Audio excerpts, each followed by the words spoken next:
arms. At makikita natin dito, itong nasa kaliwa ay isang AK-47, no?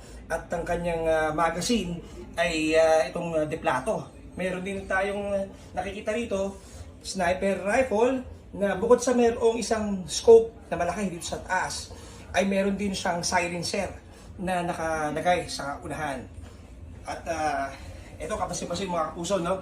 Meron din isang shotgun na double barrel. Talagang sa mga operations naman natin, ngayon ako nakakita ng ganitong armas. At ito, typical na to, no? M16, merong ibang shotgun, merong Thompson, meron din mga 9mm, meron ding Ronin kit, no? Dito mga kapuso.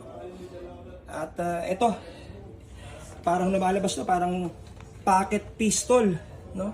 Na Taurus, made in USA. At dito naman isang disassembled na caliber 45, mga revolver. At ito siguro sa iba sa inyo, baka nakita nyo ito sa pelikula, no? Isang caliber 38 na merong scope, no? So at marami pang iba, at syempre itong mga bala na nakuha.